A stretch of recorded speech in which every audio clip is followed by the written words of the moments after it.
All right, guys. What's going on? Welcome to the Rouser World Live Art Stream. Thank you guys so much for coming out. We're just getting started here. Sorry, guys, about the little tardiness. So I got from 9, 10, 10 to 10, 9 to 10, wait, 10, 10 to 11, 11. So I'm gonna be real stickler about time today, guys, because I have a class I got to do at 12 o'clock. So we're gonna probably have about an hour of drawing time. So we want to go ahead and really just kind of get off into it. Let me go ahead here, just real quick. I need to adjust something because I can't see that picture real well. Let me see. That's not what I meant to do. Okay, let me see here. I can't see this. This is not. But maybe I need to sharpen it. I don't know. Is that okay? That picture does not look good to me. Let's turn the brightness down where it's not too much. Maybe I need to turn the. No, the gain is perfect actually. Okay, let's go over here and we'll turn the exposure. There might be, but it's too dark now. Darn it! Hold on, let me go here. See if I turn the brightness up from here. Okay, that looks good right there. And then we'll just turn up our saturation of colors.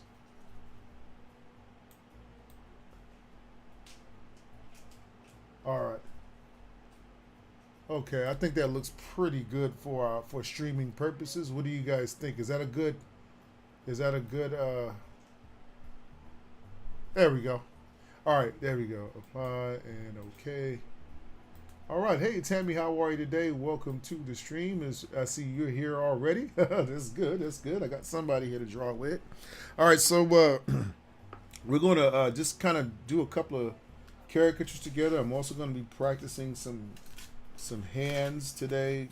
I've been really working on my hands a lot, so that's something that we want to do. So let's put these pictures here. All right, and then we'll go ahead and we'll get started. I'm hoping that that pencil shows up. Let me just write my name real quick. Ah, yeah, Harry O. Right, that's my name right there. Okay, so what we're gonna do here? We're gonna start with this. We're gonna start with this picture. No, not that one. Let's start with this picture here. Okay, so when I first started caricature, guys, if this is your first time here at the stream, I just kind of I kind of do it really instinctually now, but just for the sake of practice, I'll sometimes I'll do like boxes and squares and stuff, just so you guys will know how it works. So I'll start with my obviously my square here in the middle of the face to kind of get everything diagrammed out. And let me put this down real quick. Uh-oh, I didn't mean to do that right there. Sorry about that, guys. Do do do do do do do do. Hold on. Let me do that again. Do, do, and play. All right, there we go. Okay. And I'm thinking I could just probably open up another screen over here. I'm gonna open up Pinterest real quick.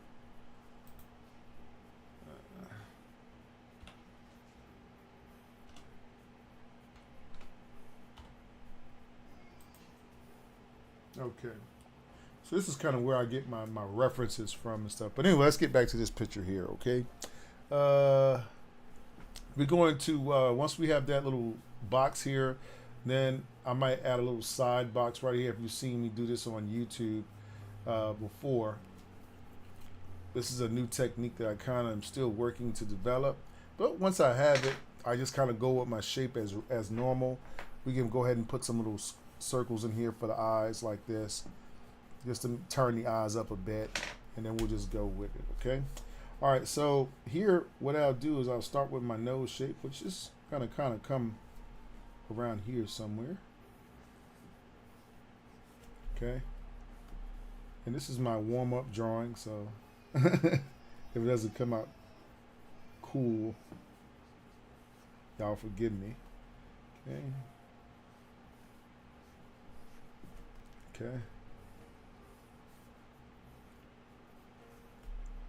I think that kind of makes the eyes look cool when you go a little bit bigger with the eyes instead of just doing them like normal sizes. Get those little circles in there. I actually did that at work yesterday. I was like, because sometimes I would make them a lot smaller. I think if somebody actually has small eyes, then that might be a good way to go with it. But if they don't really have a lot of like really small eyes, hey, why not just kind of go with it? All right, so here I'm just going to kind of put my beard shape here. I'm trying to get it where you guys can see on Instagram as well here. Okay. So here I'm just outlining the bottom of the face.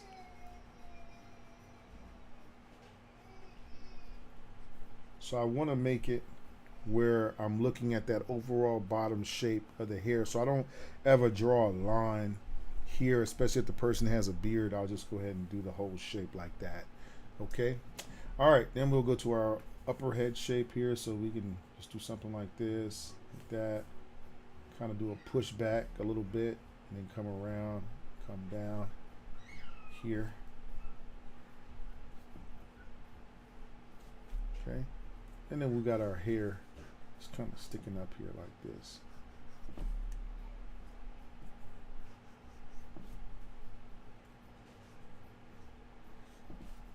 Okay. So you see, you want that overall look. Once you got this part down, and you got a good overall picture of the person, then you can come back and you can put your mouth shape, right? Okay. When I make smiles, I try to start with my upper top lip here, and then I push this top line kind of up toward this line here a little bit more, so the smile looks a little bit more powerful than if you just draw it like a portrait. So you want to try to stay away from doing it that way. So see how I just kind of do like this here, and then I come down here, and again I turn all my shapes up a little bit. Every artist is going to do a little differently though. So if you don't want to put as much emphasis in your smile as I do, that's perfectly okay if you're not comfortable with that at this point. But I just feel like it makes a pretty good caricature. All right, then from here we'll just add our mustache here. Okay, and then we will add this shape here.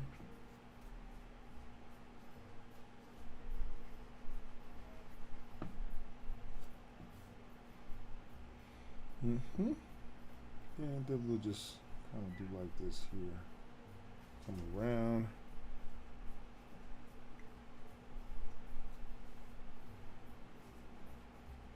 Draw some happy faces this morning, right? Sometimes that makes you feel better when you see somebody's face smiling, right? Some happy smiles, right? You got my neck over here. And I'll bring it down just a little bit more.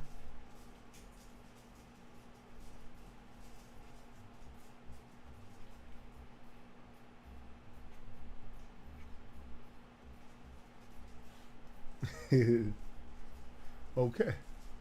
All right, so I think that looks pretty good, right? A nice whimsical and funny drawing of our subject, right? Let's go ahead and erase our little box out, right?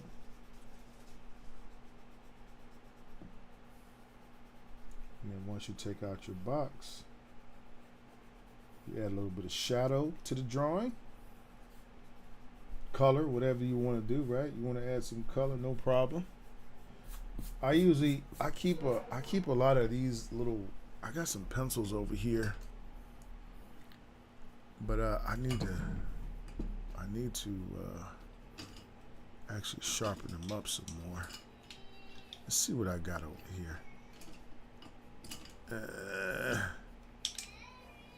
Okay, so I got these right here. These are some real big ones right here. So I got some X-Acto knife blades, which I just bought me some new ones, man. So it's gonna be okay. Anyway, guys, also if you feel like you're benefiting from the information that I'm gonna share with you today, tips would be awesome. This is my full-time job, right? So if you're an artist and you know about full-time artist jobs, right?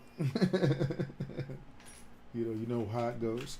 I'm gonna tell you one thing about tipping. I remember when I was when I first had the opportunity to serve. I was in San Antonio, and I went to the Riverwalk. I started working down there as a server. I had never had a serving job ever in my life, but that's where I found myself. And well, I never realized like what that meant to the person that was being tipped. Because those people working, they didn't serve, or they didn't make money from tips. They didn't make money. I was like, oh man, that's different. So it changed my perspective about it. Definitely. I don't know if any of you guys are in the serving industry, but it's definitely something different, right? I hope I got enough space in this thing here to put this. Hold on. I'm just trying to get this X-Acto blade situated. Hopefully I don't cut myself. Don't cut myself. And the back of this thing is too big. Do I have another?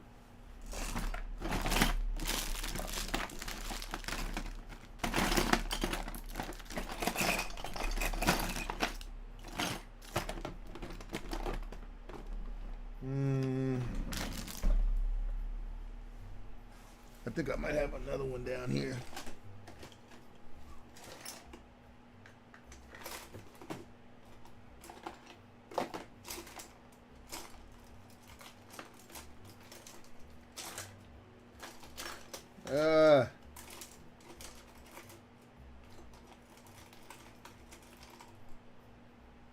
Okay, I don't see one in here. I was hoping I had another X-Acto knife.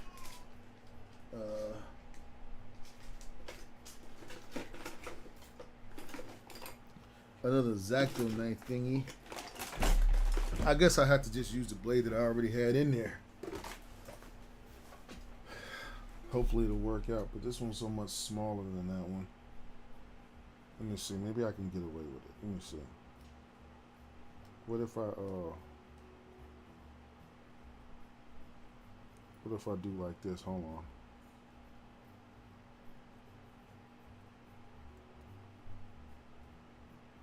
Oh, okay.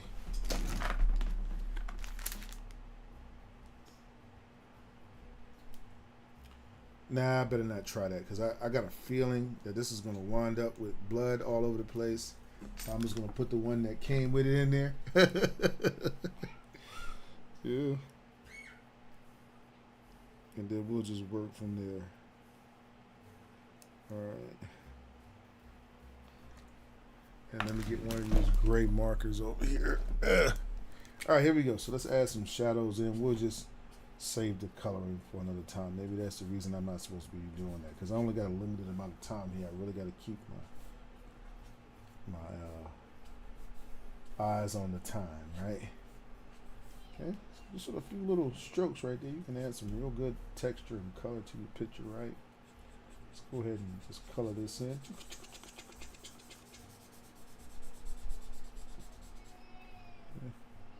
Yeah, man, I love drawing cartoons. I like drawing cartoons of people. It's just so fun.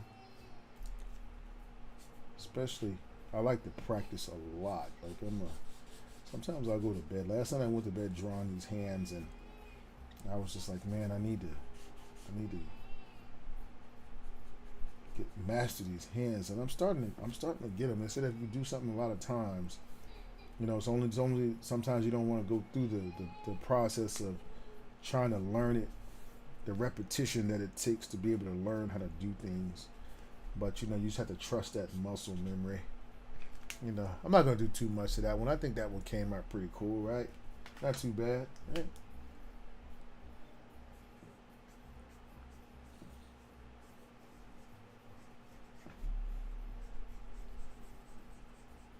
All right. So that's drawing numero uno. Okay. And then what else could we have done with that picture to make it like a little different? Like, what do you think? Do you see anything we could have did differently? I think I don't know, maybe if we would have went with smaller eyes, it could have been cool. right? Cooler. I don't know. What do you think? So let's see what would happen if we did it that way. So that's version number one of the guy here, right? But if we do version number two, okay, we can maybe if we go with smaller eyes and bigger ears. So let's go with some shapes like this, and in the same little box, right, like that. So this is like the halfway point of my ear right here. So that's why see a little bit of 3/4 view over here. That's why I put this other side there. So think of it like a slice of the face, right? You know what I mean? If I could slice the face, and I could go like this. Watch how I could put my ears right here. Watch I could do. We said we're gonna go with bigger ears, right? So we go with some bigger ears here. All right. That's bigger. And we'll do like this. And see how that version comes out a little bit differently, okay? Same thing here. We're just going to do some small eye shapes here. And then we'll go with the bigger nose shape. That, like a kind of, not too much bigger, but just something about like that. Okay? Then, let me see here. Let's go with, tell you what. We'll go ahead and go with our, maybe our cheek shape, maybe. Should we go ahead and draw our mouth in there? Let's go ahead and draw the mouth in there. Again, we'll just go ahead and pull that mouth smile up to this line here of our box. So this box is like so multi-dimensional. There's a lot of things you can do. A lot of the determinations you can make based off of it, right? Now, once I have that, then I'll look at this shape down here, which is kind of like this, to be honest with you. And then I'll come down here and do the line, right? See how I did the line down there? So now we'll come over here. Add a little bit of roundness to this. So add a little bit of cheek here, a little bit of roundness here, right? But then once we come off the roundness, then we'll come around and we'll just make our beard shape down here, like this. Just kind of scribble away with it, right? Okay. And then, let me see here. Go to the top of our head again. So you see how his hair is kind of set back right there? How do you make it look like that in the picture? You know what I mean? Without. So what you want to do is, this is real simple. Just go like this. Look, one, right? And then when you come across, you go like this. But instead of coming across and trying to, you'll kind of break your line. Then you'll come around like this.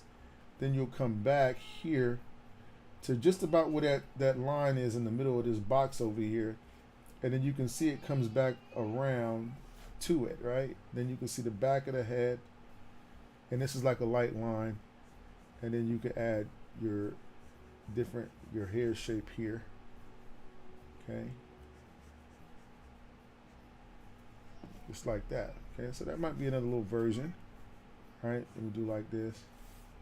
And then we'll do the little neck here. Okay. Whoop, and come around with it. And let me see. Then we got this. And we got that. Alright. So I think that one came out okay. Right? Not too bad, right? So we went with, again, a different look. Just to see what kind of versions we can come up with, okay? So if you'll see version number one, I went with more of a whimsical like eye shape, which I like that one. This one right here, not so whimsical on the eye shape, right? A little bit smaller, a little bit more toward the size that he would have in real life. Oh, forgot to put his beard shape. I knew something looked weird here. So let's just do this real quick. Since it's just a quick interpretation, we'll do this here.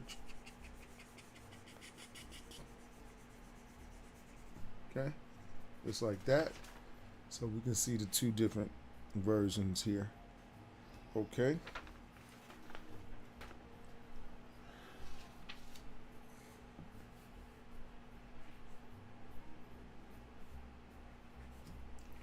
All right.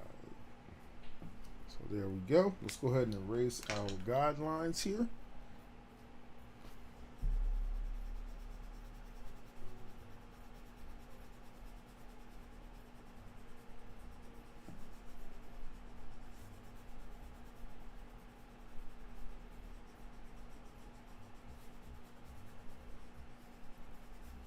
Okay. And then we can put our shadows in again by using this gray marker here.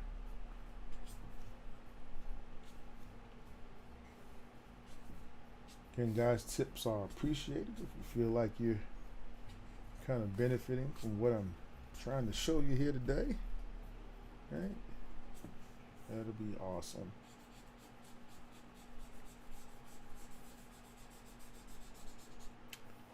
Okay. So time we got 10:18. Okay. All right. So that is the second version. I can't see anything else I could do with this. I mean, yes. I mean, there's obviously so many different ways you can draw a caricature of this person, but we don't want to stay on the same face. I mean, I want to see some different faces. So, but anyway, he just had a really fun face to draw. So. Again, we got version 1, version 2, okay? And it's again, which when you the center zone of your face, this part right here in the middle, okay? If you want to go again with the more whimsical look, what I like to do is use bigger circles for the eyes. If I want to go for something a little bit less whimsical, then I'll make the circle smaller. And then an exaggeration can also be when you go super small, like for instance, if I did something like this. Let's just say I drew my feature box here. Okay, I'm not going to draw the whole picture again, but okay, so this is my feature box. This is the side of the head right here again. All right, so let's say I went with some eyes that were really small when I did this box, right? So watch what happens when I go with something that small, right? I'm just going to show you. And how I do is I look at it like this. Watch. Now, yeah. So you see how I went small with the shape, right? Versus this right here where I went very large, right? This way here I went kind of in the middle, but this way here I went super small. All of these pictures can be caricatures of him, right? Depending on what you want to do with it, you know what I mean? All right, let's see here. I got a question here. I think I do have Venmo. Let me hold on a second. Give me a sec. Let me ask my wife. I don't know how you can do it here on the channel too as well. You could just do a super sticker. I don't know if that would be more convenient for you. At the very bottom, Creative Chica. You can use that. But I have Cash App and I have I don't know if we have Venmo. Let me see. Hold on a second. I'll be right back. Give me a sec.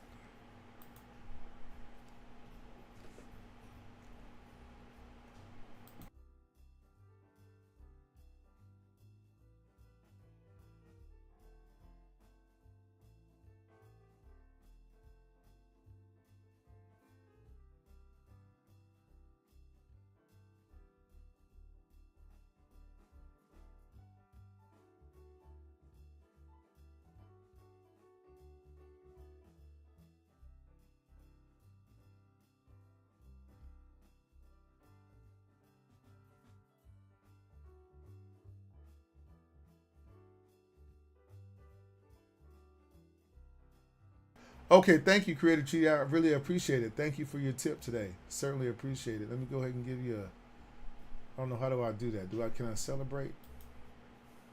Celebration and 100. Thank you for keeping it 100. Right? Okay. All right. Now, let me see here. Somebody asked a question here on the Instagram. It says, may I please ask about the thick and thin line techniques you are using? I have difficulty understanding when to use the thick and when the thin, etc. for drawing nose and faces. Okay. The basic premise of using the thick and thin line thing is this. When you want to put more emphasis, you go thicker. When you want to put less emphasis, you go thinner. Okay. It's a lot about the marker that you're using too. Okay. So let's just say is you're on a curve of the face. Like for instance, let's say the face is let's say this is a face, right? Okay. And this is the side of the face here. Okay. And this is the neck, right? So let's say you want to exaggerate this plane of the face, this side of the face. So you decide, you know what? I want to use a thicker line here for my brow line, my cheek line, and my jaw line. But when I come to this side of the face, I don't want it. I want this to be the major focus of my caricature. Okay, but I don't want this side to be as focused on. Okay, so once I get to this side of the drawing, I know to use a thicker line, and when I get to this side of the drawing, I pull back with thinner lines. So it's kind of where you want to put that emphasis at, no matter what you're doing. So a good practice for that, Vincino, thank you for commenting on that, is to practice first off by using regular basic shapes. So let's just say you're drawing a square and you want this side of the square to be the dominant side. Well, then what you want to do is practice, okay, not dominant, dominant, not dominant, not dominant. Let's say you want these two sides to be dominant, dominant, dominant, not dominant, not dominant. Okay, and why would I do something like that? Well, think about something in dimension. Let's say if I was drawing a box like this. Okay, this is the side of the box. So this is where it would be the darkest at, and this would be where it's the lightest at. Up here would be light, and then over here it might not be as light, but as dark, but it would be dark. But the most light is coming from here if the light source is coming from up top. So it's a lot about me considering too as well the light source. But the basic answer is whether you want your emphasis to go. If you want to take a class with me, guys, I do have classes that I do online.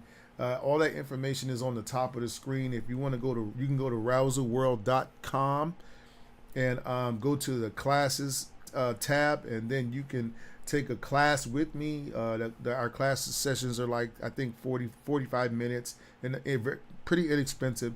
And then you can, explore and ask questions about this, and then you can have more of a one-on-one situation. I believe you come away with a better understanding that way. But I hope my answer helped you. Okay, so let's go to our next picture. All right. Again, thank you, Creative Chica, for tipping me today. I appreciate it. Tips are appreciated, guys. If you feel like you're benefiting from the stream today and you'd like to tip, man, that's awesome. All right, now let's look at this face right here. Obviously, we have a 3/4 face, all right? So again, what am I doing here is I'm thinking about her face as a box. So I'm looking, let's say here, I'm looking at this box here, and this is the front of the box, and then this is obviously the side of the box. See it? So this is going to be more shaded in on this side. Okay, so let's say I wanted to go with some great big eyes on her. Well, this is that slice of the face that I was telling you about, this slice here. So what I'm going to do is I'm going to draw some great big old circles in there, okay, and a little hourglass shape in the middle just for her nose. But other than that, that's good. I know that her ears are going to attach to this box as well, so I know where my how everything is oriented, and so this is how it works. All right, watch this. I'm gonna go to the eyebrow shape here real quick. So I know she has kind of bushy eyebrows. All right, cool, but she has happy eyebrows. So let's say I want to do something like this. This might be an example when I go thick with my marker. Okay, see I'm going thick right there. Now let's go with her eye shapes. Her eye shapes are pretty big. So I'm gonna tell you a shortcut to learning eyes. if you when you draw these circles, right, stop thinking about a whole shape in the eye. Just do something like this. What I could do sometimes is I'll do like I'll think of it like a slice of a circle. So look at this circle here. And what if I sliced out a piece of it and put a pupil in there? Well, then I can see the eye and I can make it do what I wanted to do. So let's say I did that with her. Let's say I made her eyes very big. So I sliced out a huge part of this eye right here. Boom, boom, boom, boom. I sliced it, right? And then I went like this. Okay, we already see her eyes are in there. Now this is what we'll do. We go to the side of the eye, and then we just add the eyelashes. See? And then we use the top of the circle that we didn't, this part right here. We'll use it, right? And we'll do a little line like this. And then we'll just make it like that. Put some eyelashes down here, right? And you can see, now watch this. Now we got our nose shape. Okay, again, let's say I want to use a profile of her nose. I want to go pretty light on the profile of her nose. So I'm not going to use a real thick line here. Okay? And then I'm going to come across, I'm going to look at the dominant shape of the nose and see here how I'm not going to use, again, that too dominant of a line, because I don't want her nose to be I don't want your eyes to be pulled into her nose too much. So I use a different line stroke there. Now from there, I'll come here and I can do a smile. So what I'll do here with my smile is I'll come off of the mouth, come around, back up, and then keep that line pulled up toward this feature box. If I can do that, right, I can get a really nice cartoon of her face, right? You see? All right, and then I can add my upper lip here. Now watch here. Once we have that, we already know where the ear shape goes at, but obviously we can't see her ear because she has hair there. So what's that telling me about my picture? Well, first what I'm going to do is I'm going to bring my jawline around from that line, and then I'm going to go into this pointy chin. It's kind of pointing out this way a little bit, right? If you see, it's kind of pointing that way. All right, and then we'll come over here to this side of the face, and we don't have to draw right on the box. We can kind of curve it out a little bit. So let's say she has that huge cheek right there. So maybe I might start a little bit out from there, boom, and I might come out and get that cheek in, and then come back in. You see? Okay. Now this is the top of the box. I can make her forehead right around here. Thank you, Kathleen. I certainly appreciate you. Thank you so much. I appreciate it. Let me go ahead and give you some love. Celebration for Kathleen. Thank you, Kathleen. Kathleen has been riding with me for a long time. Kathleen, I think we might need to pull over and get some gas, though. We've been riding that long. We ain't filled up in a while. My joke. That joke. Right? Okay, so let's once we have that, we'll go to our upper forehead shape. Now with this particular picture right here, I could go with a larger or a taller forehead, because she does look like she has like a pretty round, like big spacious forehead type shape, right? So what I'm going to do here, I know that this is the center point of her face, and I can see based off of this being the center point that that's where all this action here is happening at. So I can go here and bring it down if I want, or I can go above that box, right? Okay, and I can bring that shape down like this, and then down here. Okay, so once I have that, I'll go ahead and do this, whoop, whoop, whoop, right? And then I can bring it around to the side of her face, because see here, see how the hair is coming here and then going here and then going down the face. You see what I'm saying? And then over here, you'll have your hairline, okay, like this. So this will all be hairline under here. You see what I mean? Okay, and then you got your cheeks, and you got this cheek out here. We're gonna do something like this, where I messed up on this on a video I put up on YouTube the other day. I was like, oh man, what a tragedy. But anyway, then we'll go here, come up, come around, drop it down, right? Then we'll come over here, and we will go out around the back of the box, and then we'll go down. Okay, so you see that, and then we go here, connect it, and we can put our neck here. Since we met normally your head will connect back here, but you know, you can change that up with your caricature. All right, add some little eyelashes there, all right, and some more dimples. And look at that, we got a nice really cool, whimsical cartoon. We done turn the eyes up a bit, so it looks great. And then we go ahead and then we'll just, hey, what's going on, Flame Rock? How are you today? Welcome to the stream. Glad you can come out. Again, guys, don't forget tips are appreciated. If you feel like you're benefiting from the live art stream today, what I'm showing you is helping you. Hey, get back to the community, right? Help the community. Help the community. Okay? And I appreciate it, guys. Thank you in advance, man. This is my full-time job, so I'm a full-time starving artist that just got through eating, right? So let's see. We go ahead and do that there. Let's go ahead and dust this off here. Tell you what, we'll just blow it out of there. The vacuum later in there. Blow it out of there. All right. So look at that. Isn't that nice right there? Look at the way that came out. You see that? Okay. So now all we gotta do is add some shadows. Quick shadow. Quick shadow. Right? Right there. Not, we'll have to do a whole bunch. 1, 2, 3. 1, 2, 3. Right? 1, 2. Right? Yeah. See, caricature is not about perfect. You drawing these perfect shapes of everything. Look how I got to those eyes so quickly, right? Go ahead and practice that with me. Practice that. Just draw your eye, no matter whose eye you want to get, right? No matter whose eye, I'm gonna tell you this is foolproof. Look at this. Watch this. We already got it. We got her. We'll come back to her in just a minute. But that's our little version of her, right? When you get to her hair, all you gotta do is just do this right here. I just look how 1, 2, 3, 4. Watch. 1, 2, 3, 4. 1, 2, 1, 2, 3, 4. You see how my hair doesn't look overworked? 1, 2. 1, 2, 3. 1, 2, 1, 2, 3. By using as least strokes as possible to get that hair in there. You don't want to have a whole bunch of, stuff, lines in your picture. That's going to really jack things up for you. You know what I mean? We can make that top line a little bit thicker now if we want to. Like that. All right? So there we go, right? And see how that feels like her face, but I didn't draw her face exactly. You know what I mean? Hey, thank you, Creative Chica. I appreciate you. Okay. All right. Let me see here. So what was I going with this? The eye thing. Okay. So let me put this over here to the side. And no matter whose eye you're drawing, let's say we're drawing his eyes, right? Oh, well, he don't have no eyes showing. All right. Look at these eyes. Okay. Think of your eyes always in that feature zone, right? And think of that box. Think of those circles and think of the hourglass in the middle. Okay.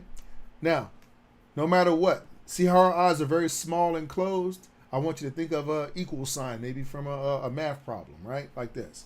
All right. You can change that equal sign to do all kinds of stuff. You can angle it. You can angle it this way. You can angle it up, right, or down. So hers are straight across. So watch what I do because I want her eyes to look like this. Watch what I do with my equal signs. 1, 2. 1, 2. Add my eyes in there. Add my eyes in there. Okay. That's it. Now, on the side, I add this. Okay.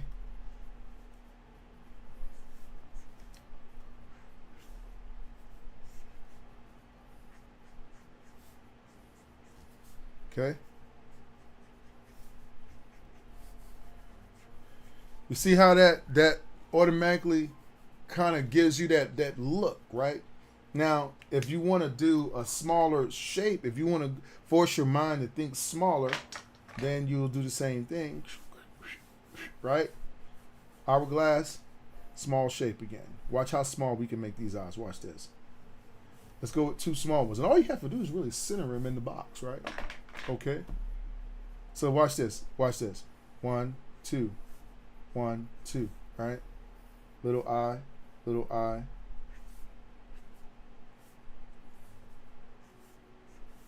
Okay. Now watch.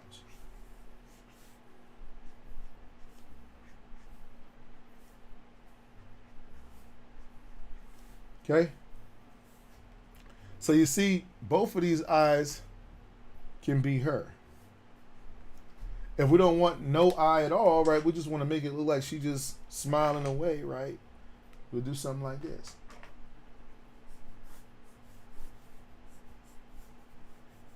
Let's draw this little circle, right? Watch this. I just do a one-liner that curves around a ball, and then watch this. Now it looks like, you ever seen those people that look like they don't have no eyes when they smile? You see how that looks. So this is like, what can I do with the eye? It's so many ways you can vary that to get the different look that you want. You can also make this look very big. So if you want this look, but you want to turn it up where the eye's a little bit more pronounced or big, then you come down here, you draw the bigger circles, right? And then you do like this. And you curve the eye, right? You curve it with one line, draw like a C shape pretty much, and then you add eyelashes to it. Look.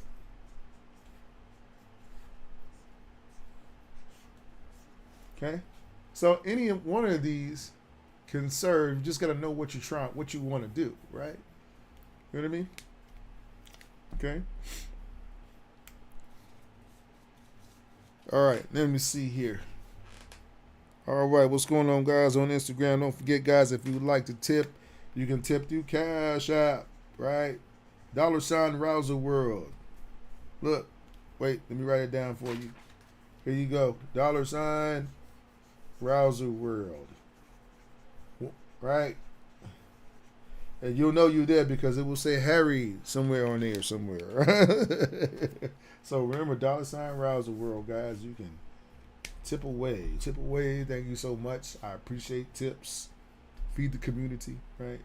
All right, let's go to another one. What about, look at these eyes right here. See that? Now, with his eyes, instead of his eyes going with the down, his eyes are really kind of going, if you look at it, it's really kind of going up. So if I was going to do these eyes right here. Here you go, guys. Cash out. There you go. All right, let me see. Let's do this here. Okay, so what I would do here, I got my circles, right? Got my hourglass. Okay, so what I might do here is something like this. 1, 2. I don't know, that looks kind of whimsical to me, so let me see.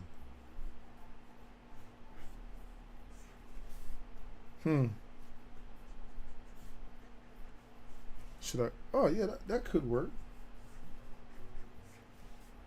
Or should I still do like this? I think it's like that. That's what I'm looking for. Let me see. Let me see. Yeah, like this. I still would go this way. I still would go this way. Yeah, I still would. This way looks too sleepy. This way looks good right here. Yeah. So yeah, that would be the way I would go with that one. Okay. Let me see here. All right, so what face are we going to do next? We got, let's see here.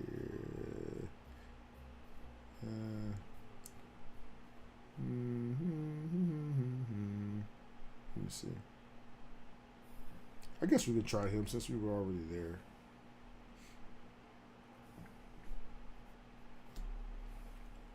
Actually, let's go with Pinterest. Find some different faces. Okay. And then we're going to be, what time is it? 10:41. All right, so we're going to be getting to hands in just a little bit too, guys. So just give me a little bit of time.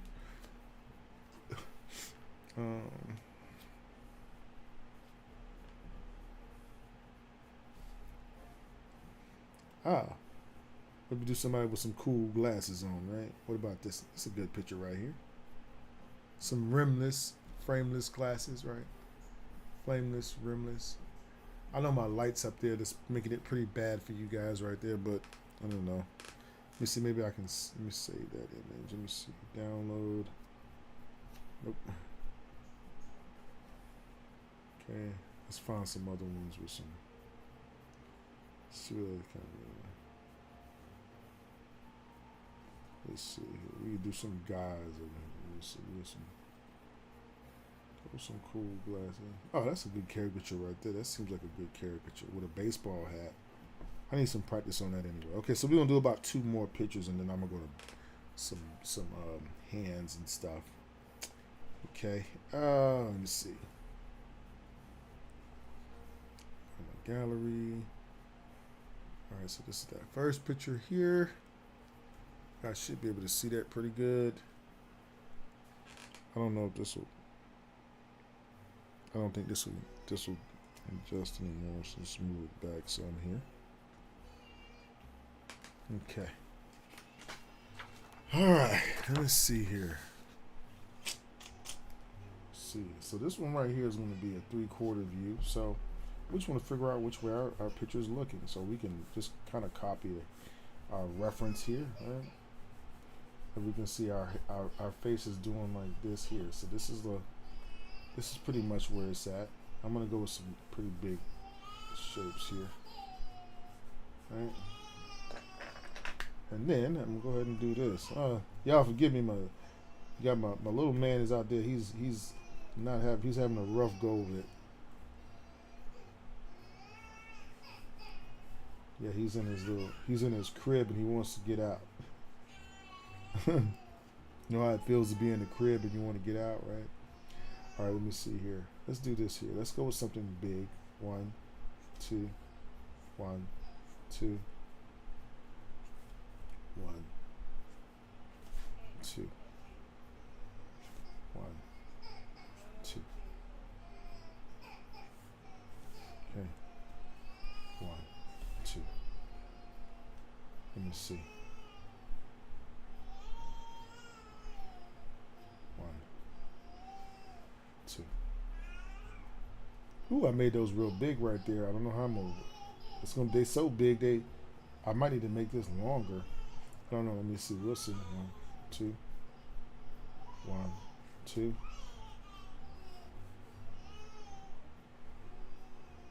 1, 2. 1, 2. 1, 2.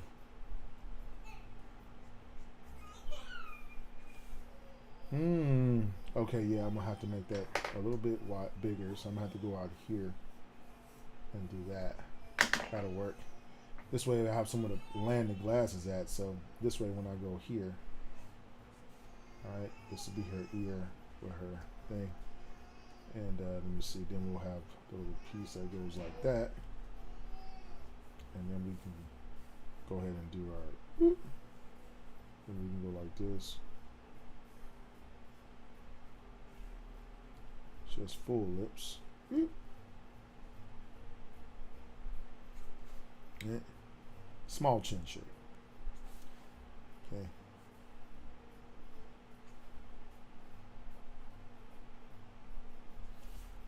And then we'll come over here. Yeah. See, I had to bring that back out. Now we're going to go to the top of the head here. So this is the shape I'm looking for right here. First, let's get the eyebrows in there.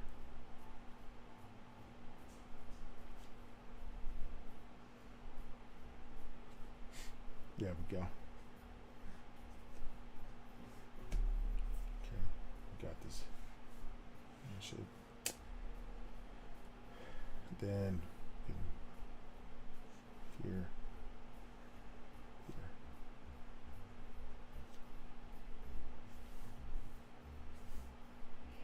Ooh. Move this out the way. I'm gonna need one fluid. She got real blonde hair, so I'm gonna have to.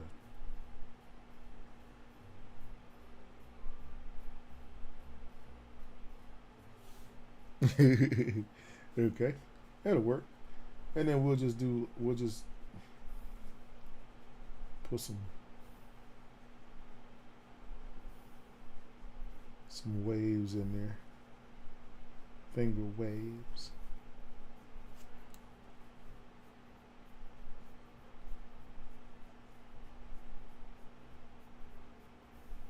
Something like that. Then we got this other little line here we need to the side of the head. Ah, yeah. That's it right there. Yeah. Yep.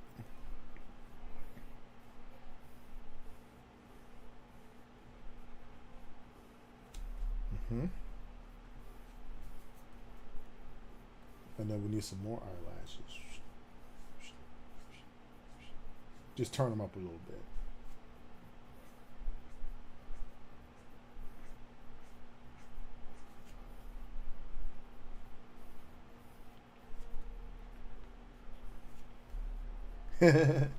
Okay.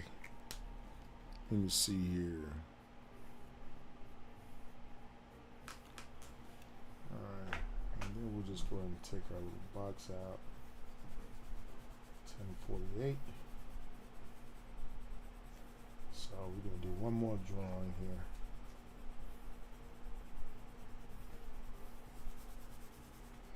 And we'll get out of here. This one I could have squeezed that hand in there. Let me see.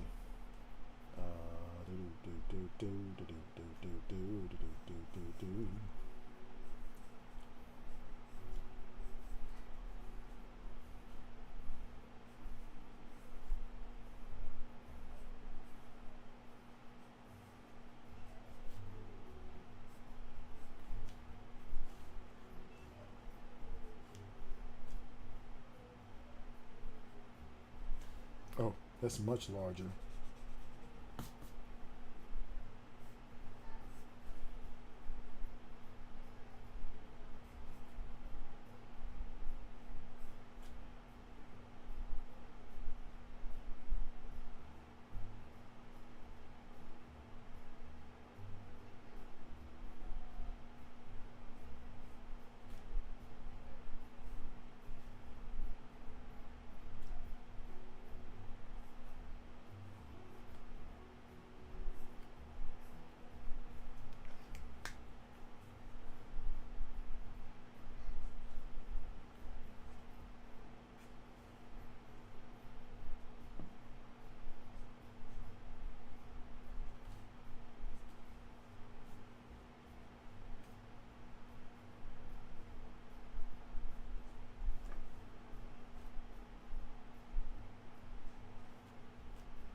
I wish I could have got that in there earlier. I didn't think to put it in there earlier, but I still think it came out pretty decent.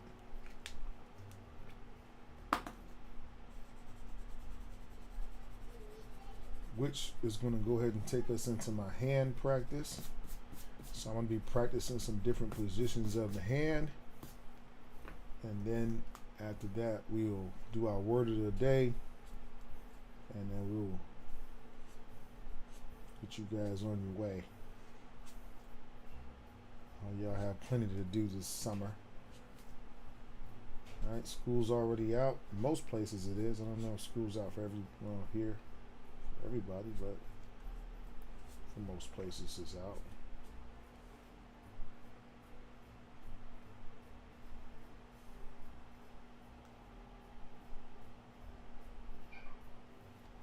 Excuse me, 1 second. My son's out here messing with my lights. Hey!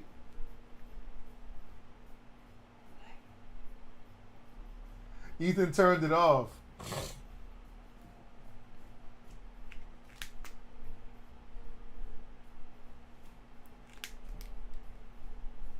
Okay. And I think that's pretty much it for this drawing here. I can do the shoulders coming this way here. Oh man, I use a gray. And then I could use this shoulder here going like that.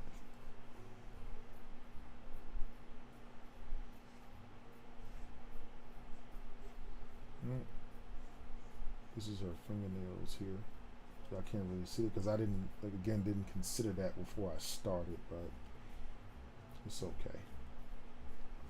Still got to get a pretty good one.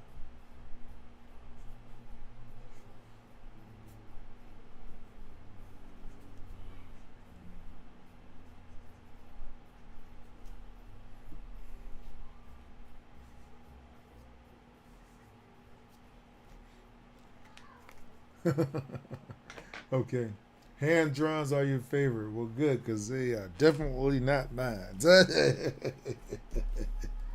I'd rather draw it. But you know what? I can't run from it, so I just go ahead and I'll go ahead and do it.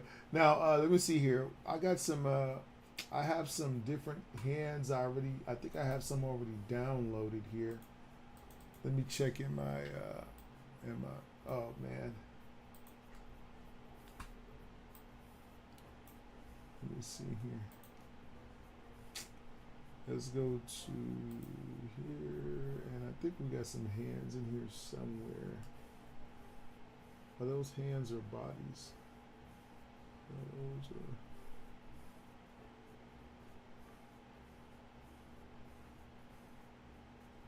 No, I think I got some. What's in here? Oh, these are just interesting things to draw. So I'm gonna have to find someone here. All right, so let me go back to Pinterest over here. And I think I'm gonna go ahead and just log out of here because it's not really anybody on Instagram. So let's hold on a second.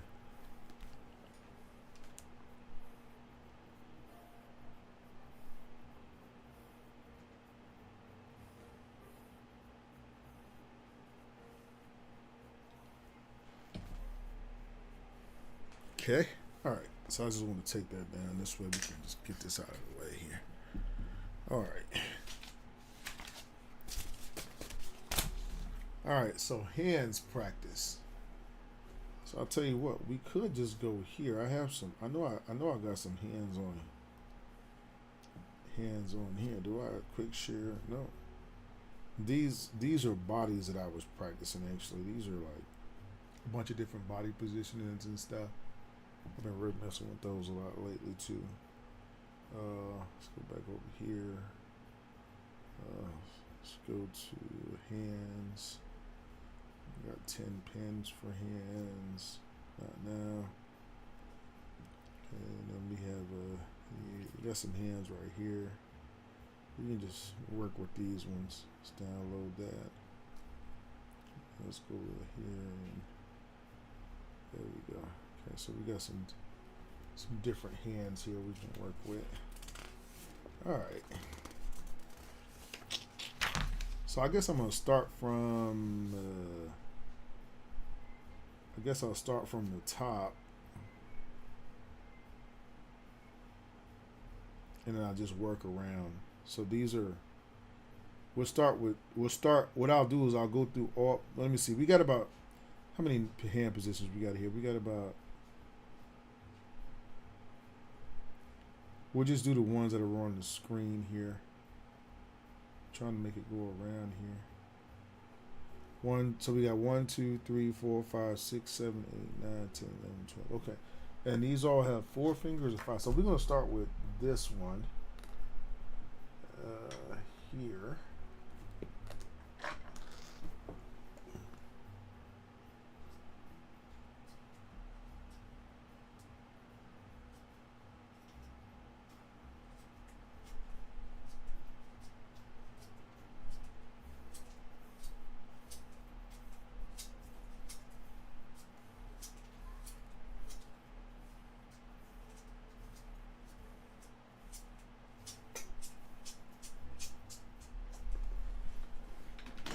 Okay, so we'll start with this one here.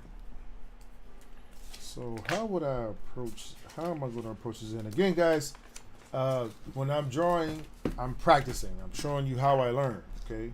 So if you're one of those professional DC comic guys that draws everything perfectly the first time, this might not be the stream for you. You might, oh my God, they're making this a terrible mistake. Thank you so much. I was just letting you know that in advance. Some of these hand positionings, draw at your own risk. All right, let's see here. So first thing I want to do with this one, this is the one I'm doing right here. Okay, I've been doing this where I start kind of with the base of the hand and figure out how the bottom of the hand sits. and then I just draw it like that right there. And once I have that, then let me see. I can see here how the thumb kind of comes off of it. I think I'm at the wrong angle. Maybe I need to hold up. Let's see. Like that. Then like this. Then like that. And then like that. There we go. And then we have the side of the hand kind of coming up. Usually comes around the inside of this crease right here. And then I'll draw the one finger here. And then we can see we can see one curve in the hand. So this is longer. The one curve. Just come down like that. That should be a little bit more round, this first one. Okay. And then we'll come over here. And we got that round curve coming around. And then this one right here, you can see it kind of goes up and around and outside of the shape of the hand and up right here before it ends right there. So I think that one I did pretty quickly. Let me see. The only thing is here, I see how I went here, and then it kind of suggested in here instead of bringing it all the way into the meat of the hand, which I guess that's neither here nor there, right? Each one could be different, right? Like that. And then it had like the meat of the hand here. So you're looking for these little, I always look for these little paddings in the hand almost. I don't like the way this one is. I think this one should be more to the side based off of even the way he drew it. I think we should have more of a side view of that hand finger so that the wrap, see right there, that looks more yeah, there we go. Like that. Okay. So I'm learning this. Hey, what's going on? How are you, Miss Ebony? How are you? Welcome to the stream. Miss Ebony is in the house. Miss Ebony is also one of my my Patreon members. Thank you so much, Miss Ebony, for supporting us the way you have. Good to have you here today. I'm just practicing some hands. We already went over faces a little bit, so we're just doing these different hand positions. I got I'd say about 20 minutes to finish these, and then I'm gonna do our word of the day. So, all right. So this is the next hand position here. Again, I'm always looking for the chicken leg in that hand. You know what I mean? So you can see here. You can see the chicken leg.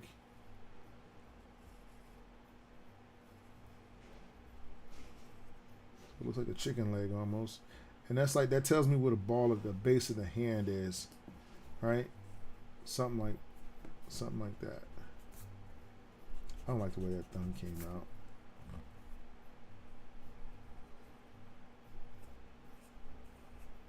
Like that.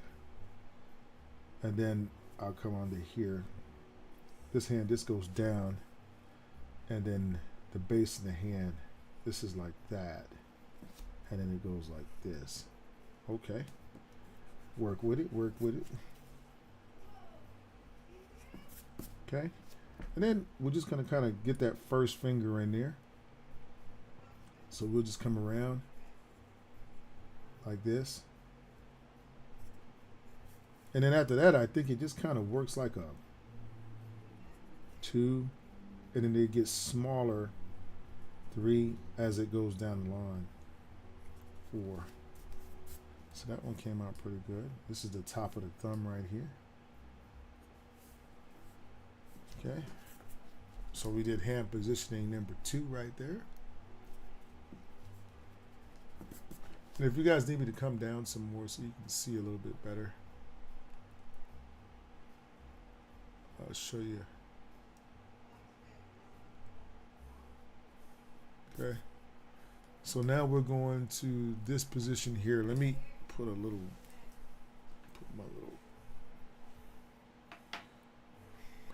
so I can put this book here. There we go. This way it doesn't have that glare. Okay, so now we're gonna go to this positioning right here. Okay. Again, guys, tips are appreciated if you feel like you're benefiting, practicing with the rouse of the day. Hey man, tips are awesome. So I'm gonna go ahead again, look for that chicken bone. Oh, a little bit too high up. Let's go down about right here. Come down. All right, and then we can see the hand comes up here to that finger. And then comes up here again into that finger. Now this finger here, let's go ahead and get the base of the hand down. Let's not get ahead of ourselves. Okay. Now on this base right here, I need to have a little bit more full here. Right? And I think that thumb could be fattened up just a little bit. It looks a little abnormal. Okay.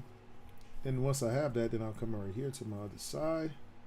And I've already established the base of my hand so that I have a place for my, we got 1, 2 bends here, and then we got another 1, 2, and bend in here. So that one's pretty good too as well. All right, let me see. So let's go to this one. This is a thumbs up position from the back. Okay. So again, let's establish the base of the hand first. I find like again that works the best for me. So I'm looking for that chicken bone again, or the chicken leg, right? So I'm gonna go here. This should be a small curve here, and this will be a big curve. But let's get that base of the hand down. So we want something that's gonna go like this, and then we want to go around. And we're going to be kind of traveling up. So we see our chicken bone here, our chicken leg here. Then we see that curve of the thumb coming down and back into the chicken bone, right? And then we come around here, boom.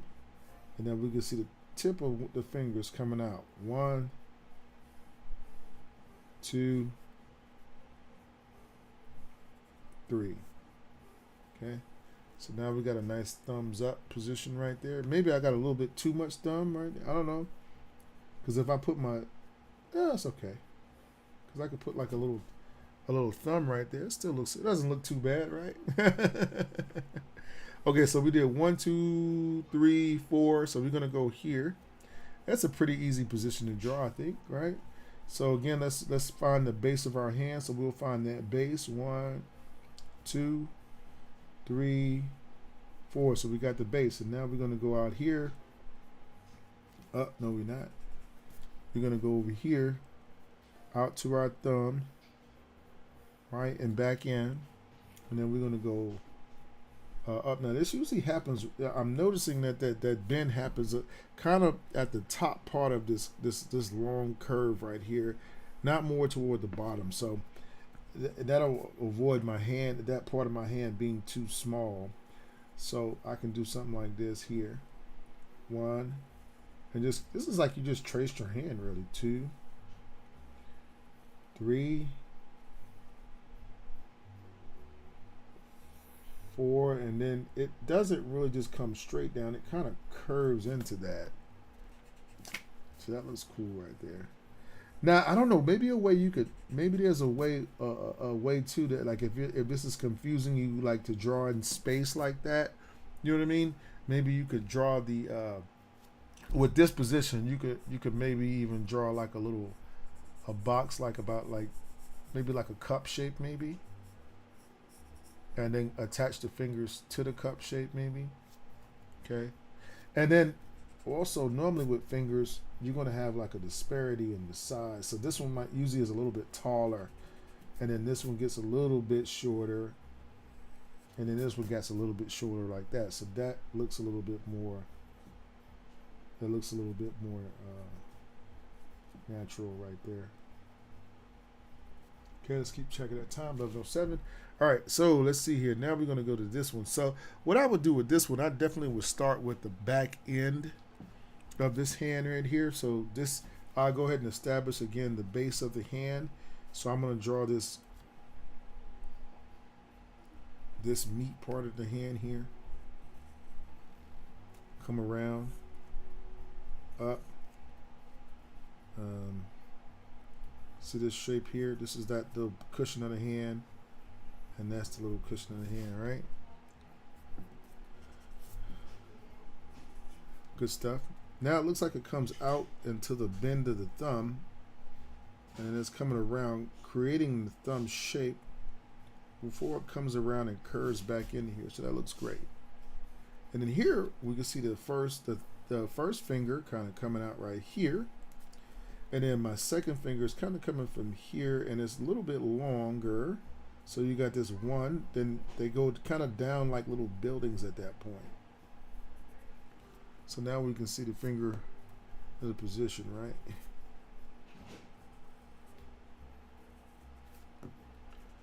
So I know you're noticing here, I'm not sketching these hands. And the reason I don't want to sketch them, I think this is a little bit too much space in between here. Maybe I need to make that finger thicker. And I think this finger here is at the wrong angle. I think it needs to go a little bit more this way. Okay, yeah. So the reason I don't want to sketch it is because I want to learn how to draw it as if I was drawing a caricature. So this helps me to be able to draw things very quickly when I'm drawing live. You know what I mean? So let's go here to this one. Okay. Which time we got? 11:09. Okay. So let's go here. 1, 2. Again, now we're looking for the. Now I notice this too on the at this position. This whole chicken bone is coming across the base of the hand.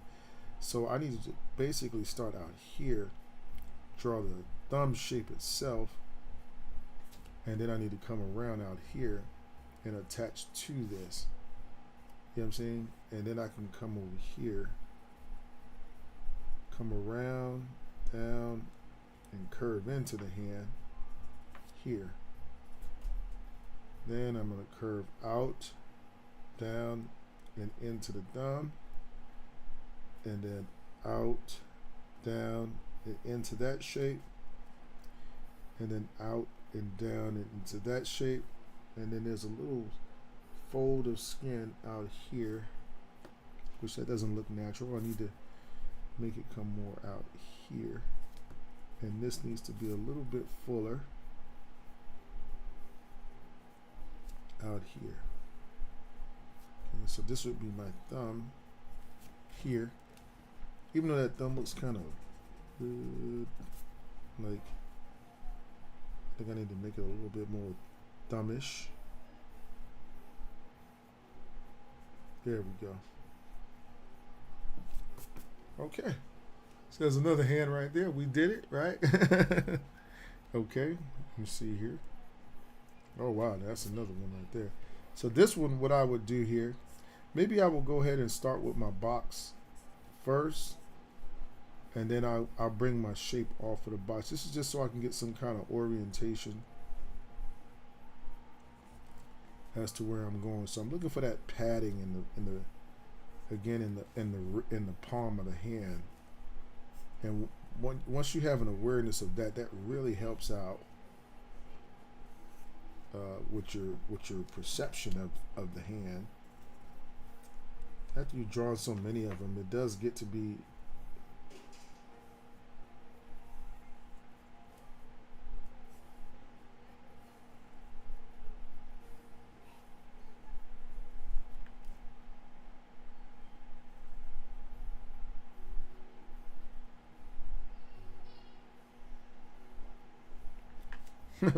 it looked like a broken thumb, a broken pinky.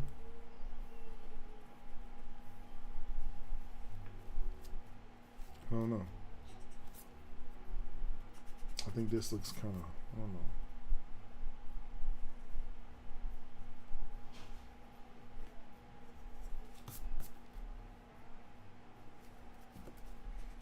That one might be one I have to revisit. That's kind of weird right there. Maybe I should just not put so much curve on it. Maybe I'm overemphasizing it.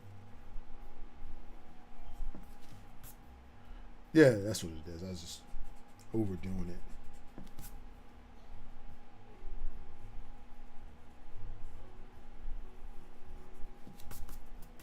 Yeah, like that one. Okay. All right. 11, 12. Let me see. So how many we got here? How many did we do? 1, 2,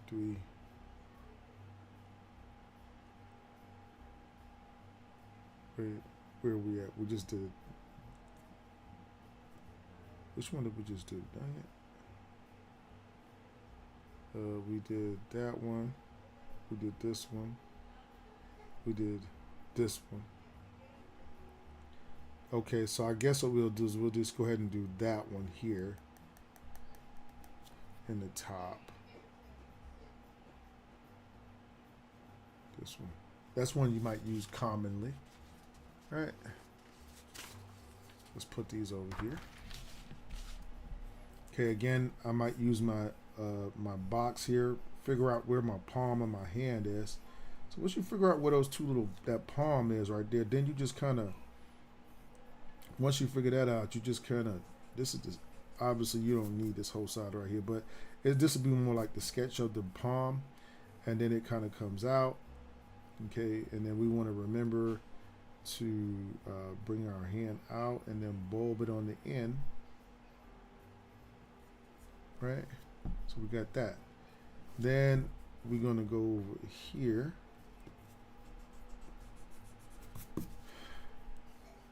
We'll come off and we're establishing the base of the hand again. Okay. 2 middle fingers go here, looks like. So now I'm just going to kind of bring this hand here. This one will be here. This one will be here. All right. And then you got this one here kind of coming. It's a little bit shorter. So we want that curve to be on the hand there. So this will be kind of curved.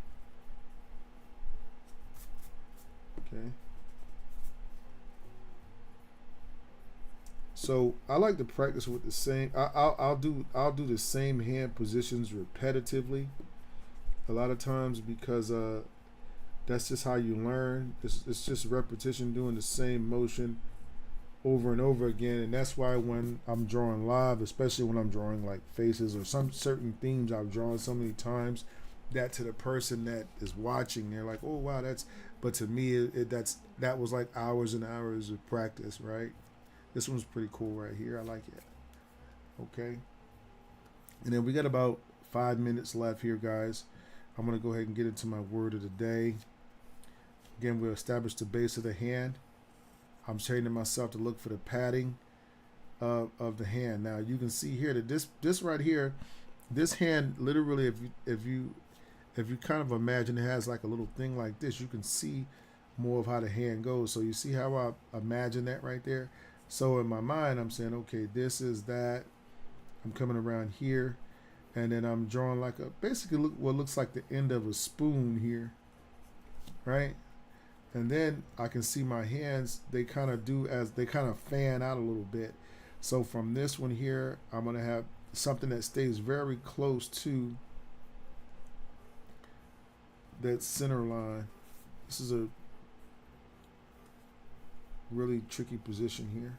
So one, and then you'll have this one here that comes out, and it's a little bit further up, and this one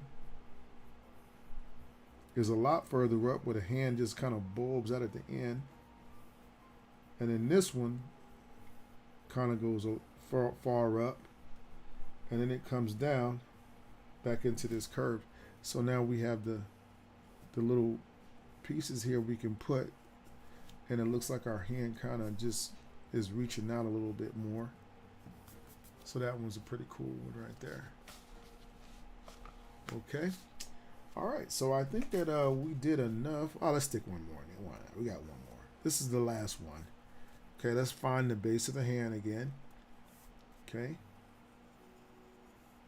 And then the base of the hand here. Okay. You see you got a curve and a thumb. And then you got this curves. And then you got this coming out here. And you got one. And you got subtle curves too. And that last curve you can almost not even see, so it just goes like this. So you don't want to make them all the same size. Then you got that. Okay, that's a really hard curve right there. I'm not going to do it as hard on mine. Okay, and this might be like maybe somebody's uh, watering a plant, right? Maybe that might be what that's for. Right. Okay. All right, so we have practiced some hands. We've done some faces, guys. I'm going to give me a moment to go ahead and get my word of the day stuff out, and then we'll go ahead and do a word of the day and get you guys on your whiz. Again, guys, thanks again for coming out. Tips are appreciated. If you feel like you benefited from practicing with the rounds of the day and you want to sew back into our community, our ministry here at Rouser World, you can do so through Cash App, or you can do so through the super stickers, right? They have super stickers right here. You can give us a super sticker, and we would really, really appreciate that, guys. Don't forget also to check out my Patreon page if you want. We've been uploading videos there every month. Those are videos that are exclusive to people that decide they want to support us through Patreon. That is, again, something to give you guys a little extra to say thank you as well for supporting the channel. So you can go ahead and check out Patreon. I think that information is at the top of the screen as well.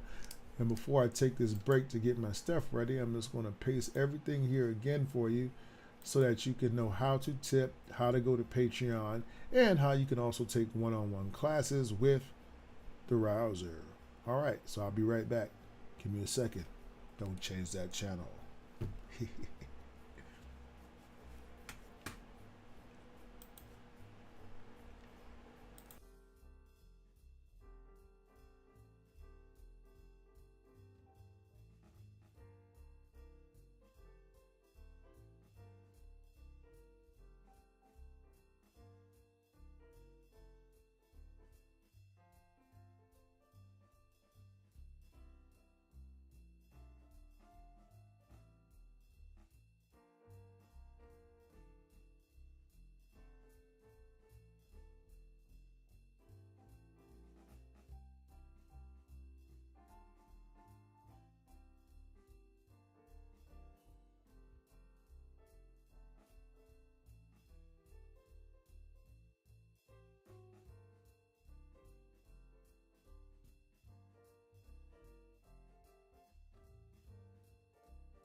Okay, guys, so welcome back to the stream. We're going to go ahead and jump into our word of the day.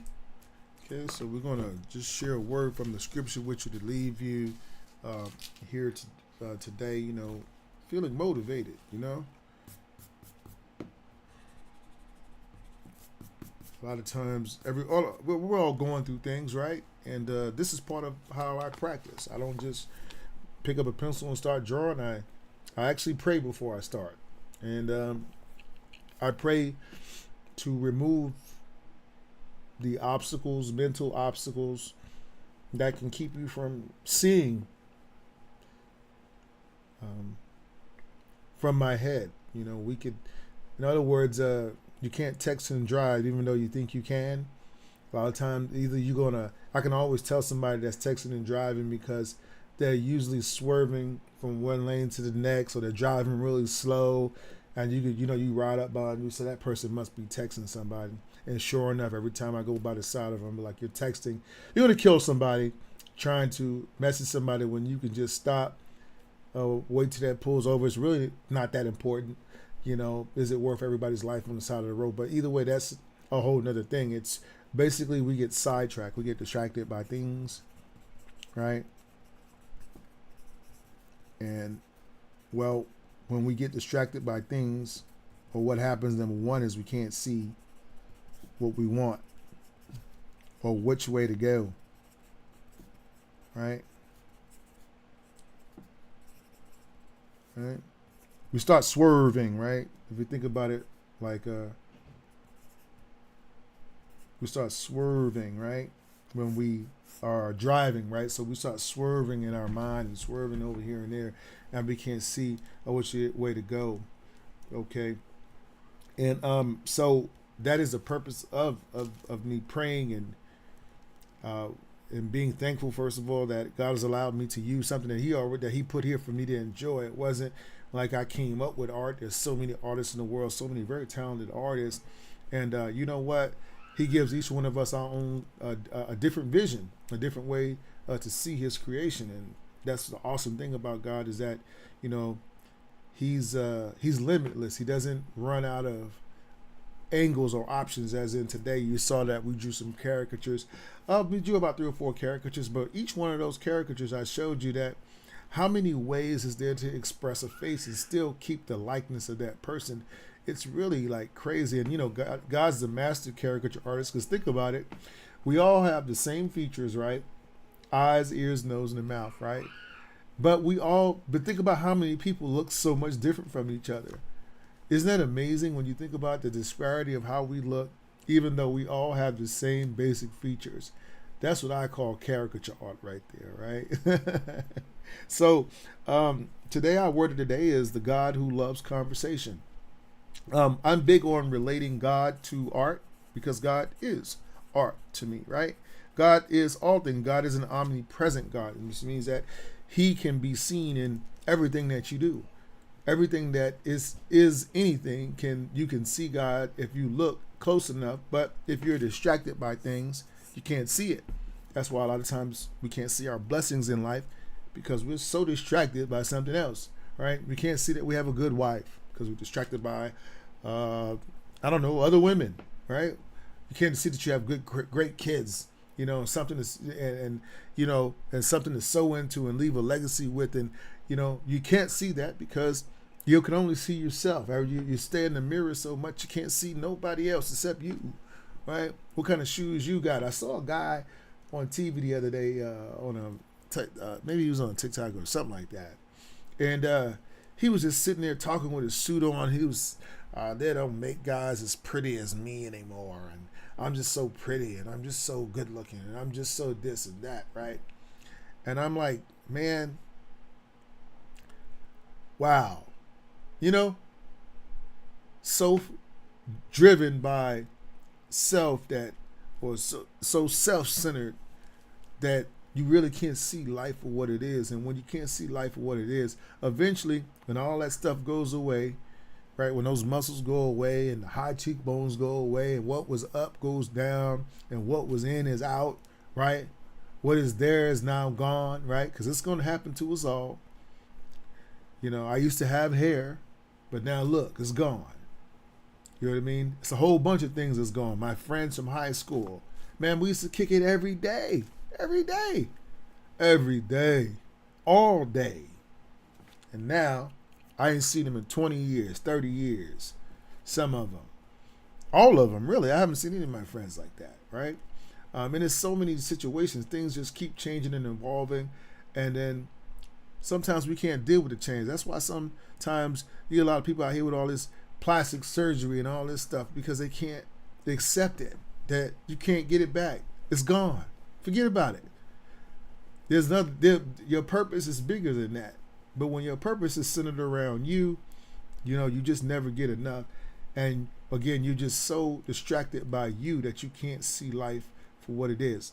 So I, again, like to talk about God in relation to art. So when I'm talking today or sharing my scripture, sharing my devotional, I always think about it like that. I think about it like, wow, what if I were to replace the word God with art?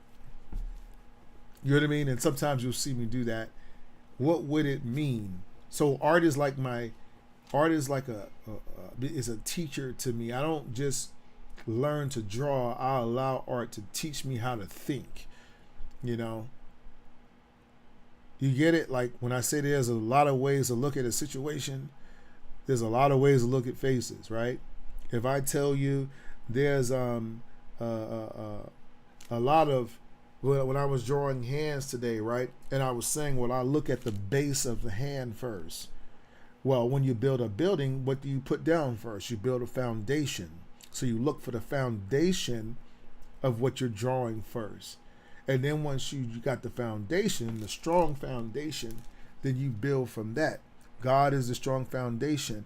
And art, I use a strong foundation. So you can see how I'm going to correlate these things for you today so that you can leave here not just learning to draw, but when you pick up your pencil every time, my prayer for you is that you start to think so that you're not just drawing something because you're not doing something in the moment. You're doing something because this is just how you see the world. So what you do on the artboard would translate to your finances.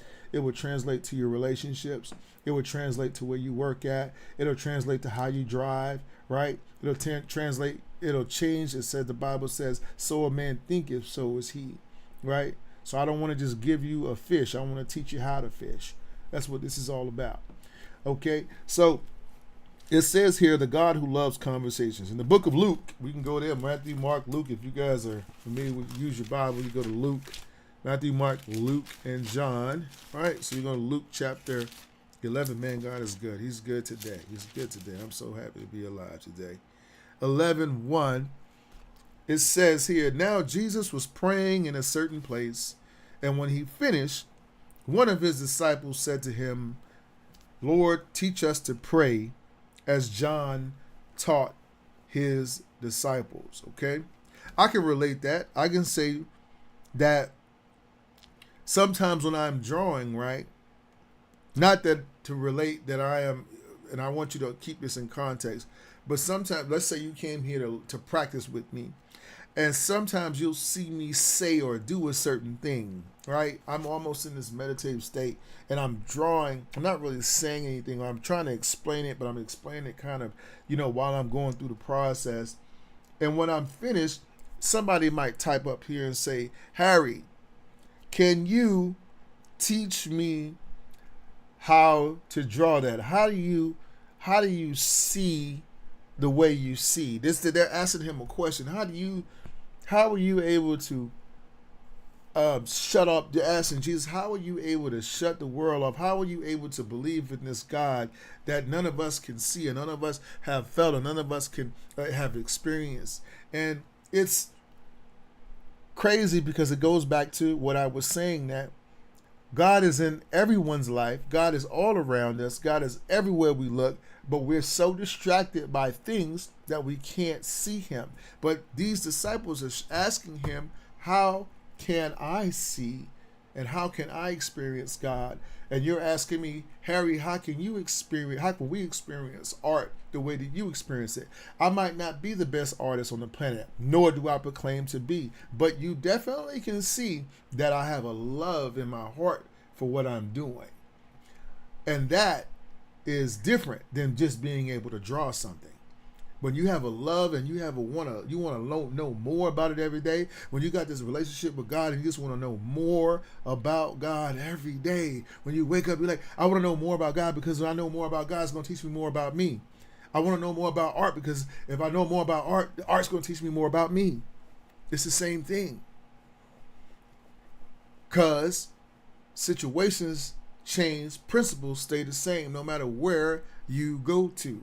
So you have to allow the art to teach you. Now, it says here, prayer is a conversation with God.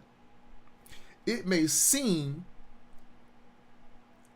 that since Jesus is God, there'd be no reason for Jesus to pray to him, right?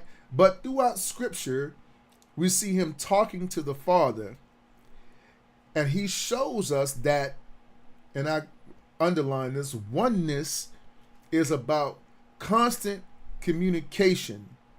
Scripture says to pray without ceasing, to have a lifestyle of prayer, and Jesus demonstrated that. So let's go back and look at that. It may seem prayer is a conversation with God. Practice is a conversation with your art. It is a interaction with it. It says a oneness.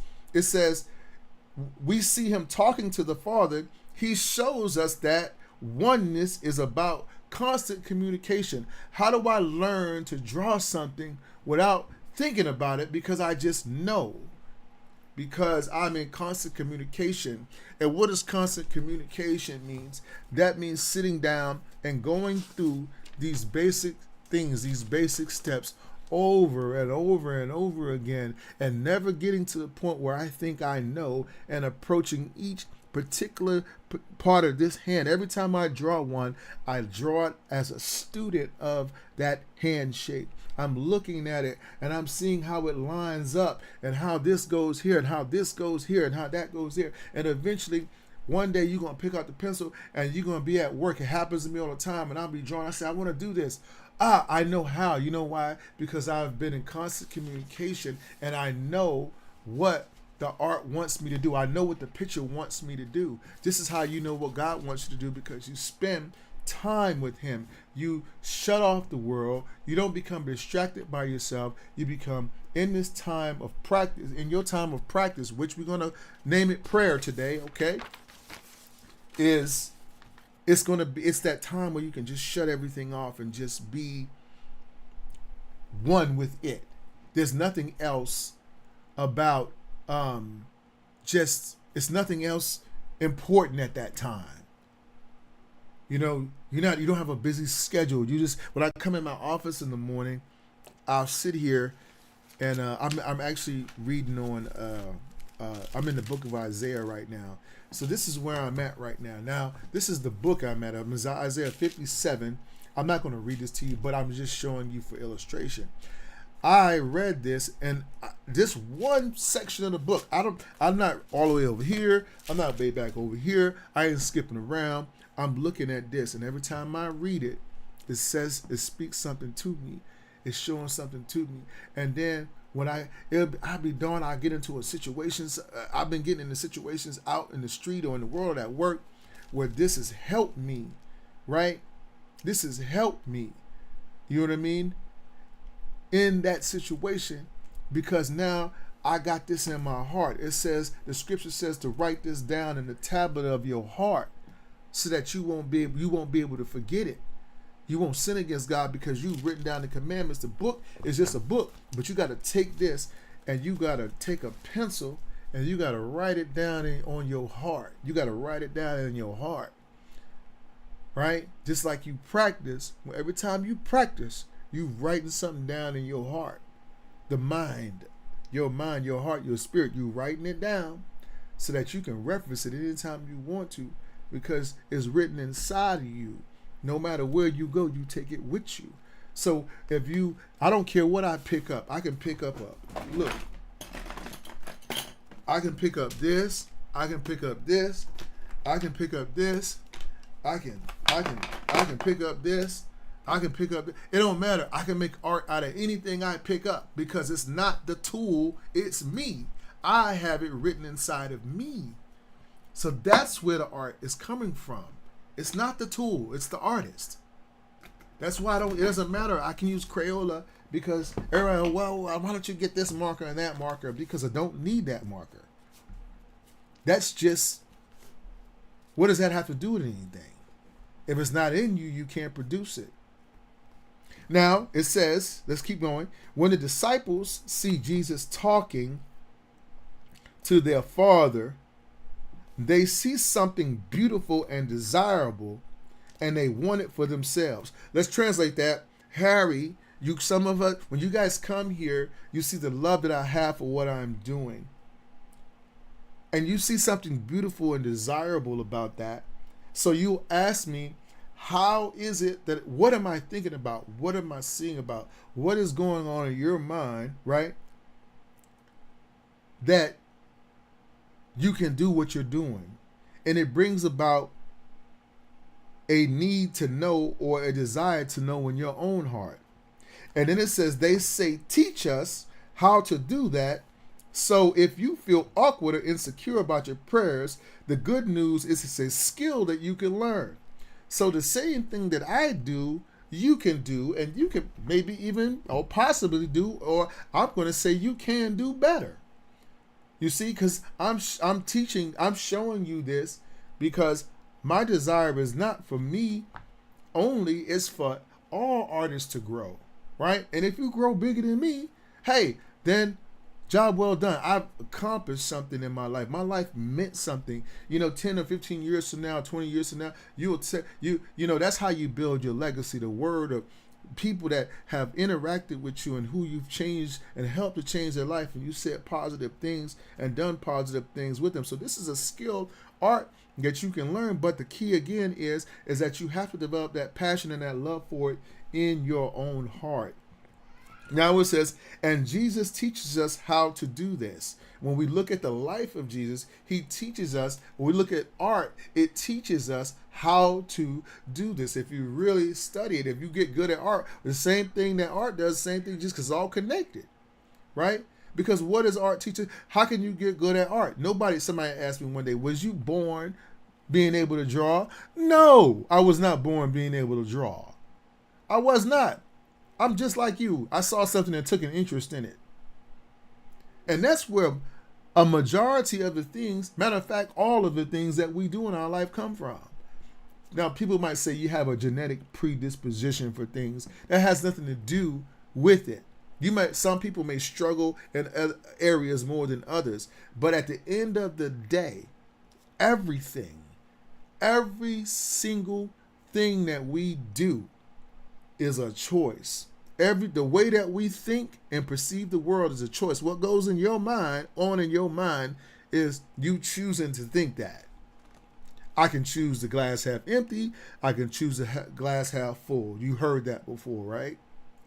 I get to choose what I think. I get to choose to decide who I am. I get to choose and decide who I want to be. I get to choose to decide I'm nothing or I'm something, right? I get to decide whether I'm going to give away what God has given me for free to everybody and just have no respect for my body or myself. I get to choose that. It ain't no, we have a nature. Yeah, everybody has a nature to do what the hell they want to do. Everybody has a nature to be greedy. I don't have to teach my kids. I got little kids, my sons, and my daughter. I don't have to teach them to be selfish. I have to actually teach them how to not be selfish. They were already born with that. I didn't have to. My son, the first time he said, look, give me my toy. Give me. I have to stop him and make him say, hey, son, what do you have to say first for you when you ask for things, please? And what do you say when people give you something? Thank you. I didn't have to teach. I didn't have to show him how to demand what was his. What I did have to show him was how to treat other people. So it's all, again, Jesus's walk is teaching us how to think. Just like when you practice art, really sit and be mindful when you're practicing of what you're doing. When you're putting a sketch down, what are you doing? You're putting down a foundation. You're trying to find out. And what does sketching actually insinuate? Sketching insinuates you don't know what to do yet. That's what sketching does. That's why I told you I draw hands without sketches, right? At first I started with the sketch because I didn't know what to do. But once I learned what to do, I don't need to sketch no more. Once you learn the word of God, you don't need the book. The book is in you.